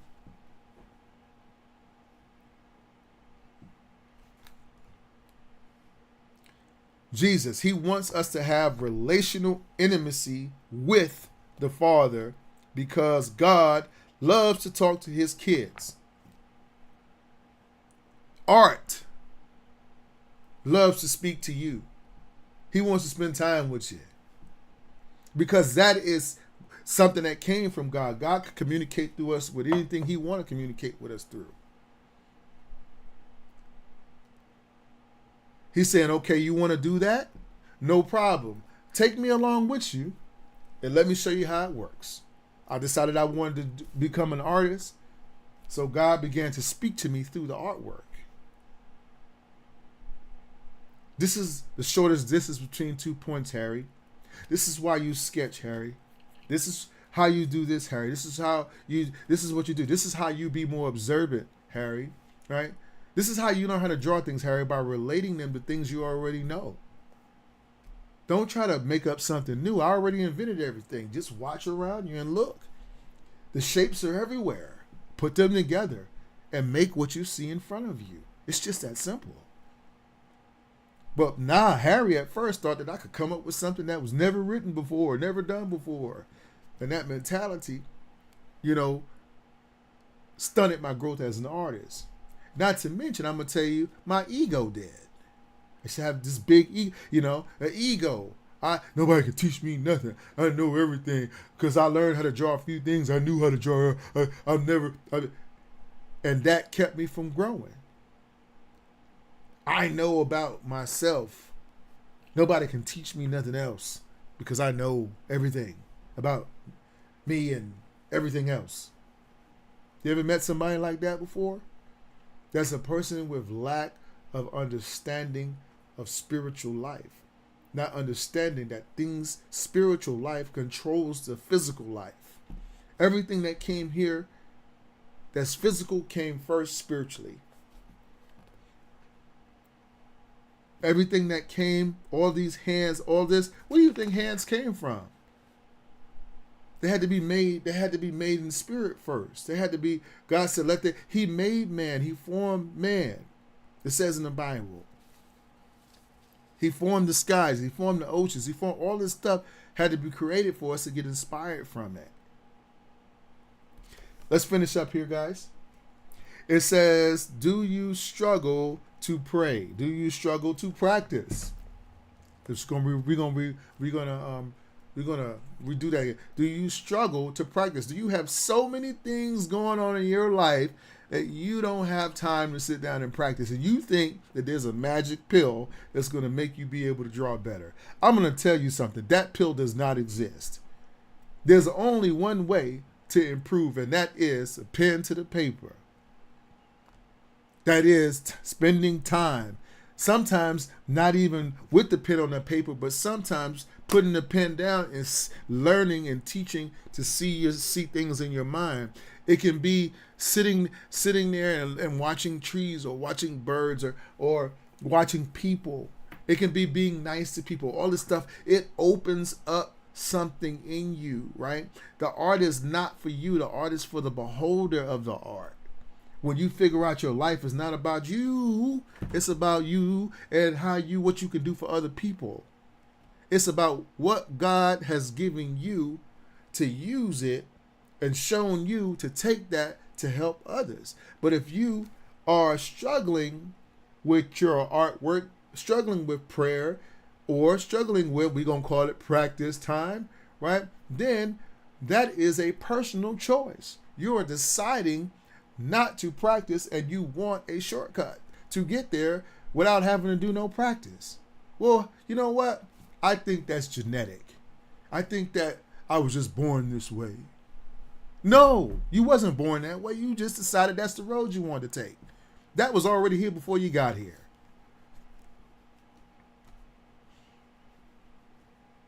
The devil, it says in the Bible, you have to be clever to his device. He said he doesn't come up with nothing new. The devil gets us all with the same trick: sex, drugs, and rock and roll. Yes, he gets us all with the same thing. He's the same album is playing over and over and over again. It says, ever wonder if you're doing it right? Are you ever wondering if you're doing this right? Or maybe you don't pray often because you don't want to bother God, right?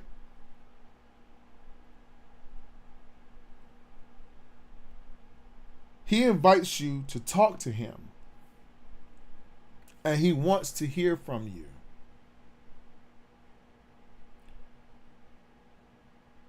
He's never too busy to hear from you. Just think of art as your prayer time. Combine it together. Use the same word if you want. This is whatever. It doesn't matter. I'm gonna tell you, I eat these things called. I'm keeping track of my time. I eat these things called konjac noodles. They've been helping me to lose weight. I love ramen noodles, but the carbohydrates in rice and stuff, but the carbohydrates are so high in it that it affects my. So I switched over to these, and lo and behold, I found out that one day make something that look like noodles, they make something look like rice. I started eating it, and after I ate it a couple of times, it looked like noodles to me. So psychologically, I started thinking, well, now I just use it for noodles. Now when I make spaghetti, I make it with that. If I eat rice, I eat that kind of rice, and it's made up of really, I think it's 70 or 95% water, 5% fiber or something like that. Absolutely no carbohydrates, almost 0 calories when you eat it, but it looks exactly the same. So exchange that time. Hey, look, you know what? What is this time? Is this practice time? No, it's not just practice time for artwork. It's time to sow into yourself, to learn more about you during that time. Sit back and think of things and look at what God has created. Look at all the things He has created. And be mindful of it. And when you're mindful of something, you tend to remember it a lot more. That's why I know how to draw a bird out of my head, or a turtle, or ocean scenes. And I just know how to draw those things because I pay attention to them so much, right? And I see the whole world will open up to you. So don't think about that art, that practice time is time to sow into yourself. Not just so much of you going to stop trying to draw to be the next famous artist. Draw because it's showing you your purpose. Use it as your prayer time. Okay? You don't have to sit here and pray all these words and all this. You could be thinking about somebody when you're drawing, when you're praying, right? You could be thinking about man. I sure hope in my prayers that my mom is better, or my brother. You might be thinking, all this, and sometimes again you can just sit back and you don't have to be drawn, and you can just be, you're mindful of, what, man, I woke up this morning, man, I got breath in my body this morning. Man, I don't know how many of my days are numbered. I don't know how many days I have left. You know what? This might be my last day. What am I going to do with my last day? There are people that don't have any homes. There are people's houses that have been destroyed by tornadoes, and my house is still intact. I have somewhere to live today. Man, and see, don't it change your perspective about things? See, don't your art improve when you start doing that? And finally, He invites you to talk to Him. He wants to hear from you. He's never too busy. So it says today, aim to talk to Him about everything, from your daily bread to your deep desires. Remember, with God, true input gives you true output. True input to God will make Him give you true output for you. You get real, usable information. When you put in truth, you will get out the truth, right? He will give you the true output, but don't go to God fake. Hey man, I struggle with this. Hey, I why do I believe this, or why do I see this, or why can't I see this? That's real prayer. I can't see it. I don't know. I can't figure it out. Help me. And then, as we talked about in church this Sunday, it said, then sometimes you just got to understand there are things in life you can't change, and there are things in life you can change. But when you feel like you can't change it, pray and leave it to God, and then stand still and sit back, because there's some things in your life, again, you don't have no control over. And no matter how much thinking you do and how much worrying you do, you don't have no control over it. And that's why we have the God and serve. That's why I serve the God that I serve. because he's always come through in those times where I thought my smarts and my intelligence couldn't get me over it. Sometimes the stupidest thing will teach me how to draw something that's the most difficult thing. Who would have ever thought the tree leaves and eyes had anything in common? Or that this little stupid guy here with this gas mask on, right, would show me how to draw hands. Right? It's a little guy with a gas mask. Can't you see it?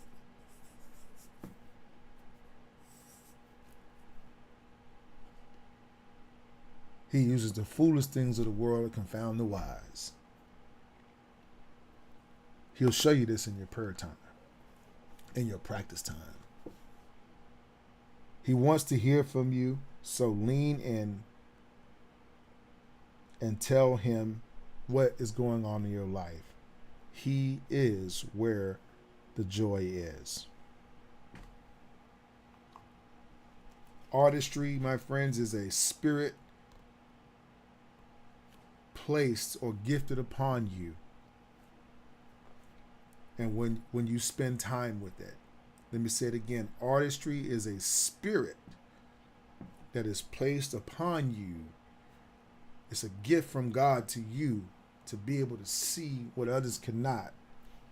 When you spend time with it, you will see things about you that no one else can, that you never knew before when you spend time with God. Right now, you think that this is what you are, and this is what you got to be, and all that. You spend time with God, and He'll show you, and when you come back out of your prayer time, when you come back, there's nothing better than going on a trip and seeing something you never seen before, and then you come back and you want to tell everybody about it.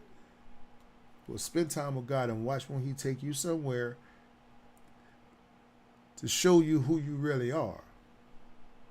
And when you come back, the things that you thought were this way and that way and this way and that way ain't going to make no sense to you. I'm telling you this because I went through that transformation with God, and I want you to go through it as well. So, guys, the God who loves conversation, don't forget to practice up, right? So thank you again, guys, for coming out to the stream. I certainly appreciate your time. I appreciate you guys tipping if you did tip. If you did not, that's not you. You didn't have, the means or resources, and I understand that completely. But again, I just put it out there because this is how I take care of my family. So I just wanted to say thank you to those that did. And if you couldn't, my prayers are still with you, your families, and all that good stuff. So we're going to go ahead and close out in prayer. Thank you, Father, for your word today.